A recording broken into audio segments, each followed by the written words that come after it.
Hello friends, welcome back to Fab Mom. आज मैं आपके साथ कुछ किचन टिप्स शेयर करने जा रही हूँ जो कि डेली लाइफ में मेरे लिए बहुत ज़्यादा ही हेल्पफुल रहती है। आई होप आपके लिए भी यूज़फुल रहेगी। So let's get started. For the first thing, हम जब भी कोई भी वेजेस चॉप करते हैं या तो जब भी हम कुकिंग करते हैं तो हमारे काउंटर टॉप पे बहुत ज़्यादा मैश हो जाता है। और जब भी हम वेजेस कट करते हैं तो उसके लिए आप डायरेक्टली काउंटर टॉप के ऊपर कट करने की जगह पे आप कोई भी डिश लीजिए या तो कोई वेसल लीजिए या तो कोई भी न्यूज़पेपर रखिए और उसके ऊपर फिर आप चॉप कीजिए। तो आपका जो भी कचरा रहेगा वो सारा का सारा उसके ऊपर ही रहेगा।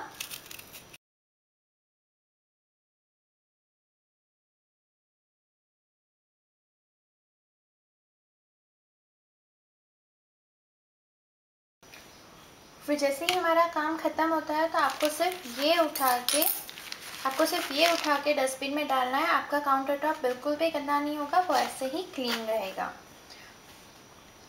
ना फॉर द सेकेंड टिप, ऐसा वेजी है जो हमारे डिश को ज़्यादा टेस्टी भी बनाता है, बट इसे चॉप करने के टाइम पे हमें प्रॉब्लम भी इतनी होती है क्योंकि हमें आइज़ में जलन होती है, पानी गिरता है।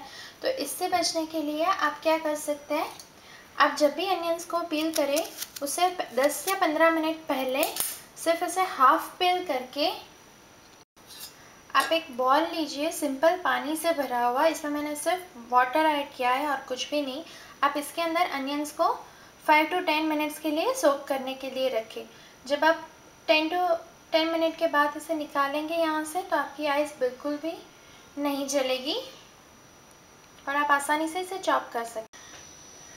थर्ड टिप इज़, जब भी हम अनियन या गार्लिक या कुछ भी चॉप करते हैं तो हमारी जो नाइफ़ होती है और चॉपिंग बोर्ड्स होते हैं उसके ऊपर से वो बहुत ही स्मेल आती है। तो उसको क्लीन करने के लिए आप लेमन का यूज़ कर सकते हैं। हाफ कट लेमन से आपको सिर्फ नाइफ़ और आपका जो भी चॉपिंग बोर्ड या जो भी है जिसमें से स्मेल आती है आपको उसे क्लीन करना है। उसके बाद आप उसे फ्रेश वाटर से क्लीन कर लीजिए, इसमें से बिल्कुल भी स्मेल नहीं आएगी। My fourth tip is, this is specially for kids. मेरी छोटी बेटी है 2 इयर्स की, तो मैं वीकली 2 to 3 टाइम्स उसके लिए खिचड़ी बनाती हूँ, दाल खिचड़ी। तो उसके लिए छोटे बेबीज़ के लिए प्रपोर्शन करना थोड़ा प्रॉब्लम होता है क्योंकि हम दाल और चावल का प्रपोर्शन नहीं कर पाते, या तो फिर ज़्यादा बन जाता है या तो कम बन जाता है। तो इसके लिए आप ये वे यूज़ कर सकते हैं। मैंने एक कंटेनर में राइस और सारी दाल, मैं अपनी बेटी के लिए मिक्स दाल यूज़ करती हूँ खिचड़ी बनाने के लिए, तो आप उसका कंटेनर में स्टोर करके रख लीजिए। अब जब भी आपको बनाना होता है तो आपको सिर्फ ये खिचड़ी मिक्सचर ही यूज़ करना है, इसमें सारा ही प्रपोर्शन है। तो आप 1 बाउल या 1 कटोरी या जो भी आपका प्रपोर्शन है उसके हिसाब से आप खिचड़ी ले सकते हैं और आपका जो मेजरमेंट है वो भी परफेक्ट रहेगा। माई फिफ्थ टिप इज़, मैं रेगुलरली जब भी हम सब्ज़ी या कुछ भी बनाते हैं तो मैं मेरे मील प्लानिंग के अंदर ग्रीन चिलीज़ और जिंजर की ऐसी पेस्ट बना के रखती हूँ, एक कंटेनर में स्टोर करके रखती हूँ। तो मुझे जब भी कुछ भी बनाना होता है तो मुझे उस टाइम पे वो पेस्ट बनाने के लिए नहीं रहना पड़ता। और बिलीव मी, ये उस टाइम पे बहुत बहुत ही हेल्पफुल होता है जब भी हमें जल्दी जल्दी में सब्ज़ी या कुछ भी बनाना होता है। तो उसके लिए आप, पर प्रॉब्लम ये है कि जब भी हम बना के रखते हैं तो 2 या 3 दिन के बाद वो ऐसे ब्लैक होना शुरू हो जाता है। तो उससे बचने के लिए आप जब भी ग्रीन चिलीज़ या फिर जिंजर की पेस्ट बनाते हैं तो उसके अंदर थोड़ा सा लेमन ऐड कर दीजिए। आप लेमन ऐड करोगे तो उसका जो कलर है वो ब्लैक नहीं होगा, वो उसका ओरिजिनल कलर ही रहेगा।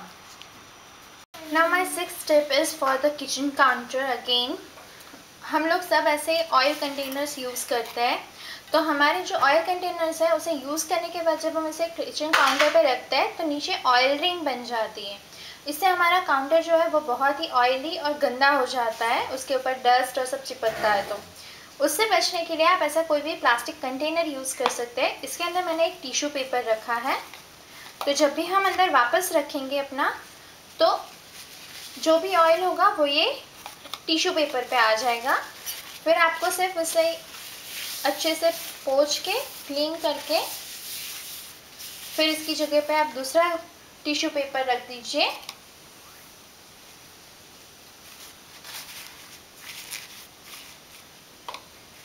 और फिर इसे रख दीजिए, तो आपका जो ऑयल कंटेनर है वो भी क्लीन रहेगा और आपका काउंटर भी गंदा नहीं होगा। I hope this all the tips will helpful for you. Thank you so much for watching. If you like it, please do subscribe and share, like and comment. Thank you so much for watching.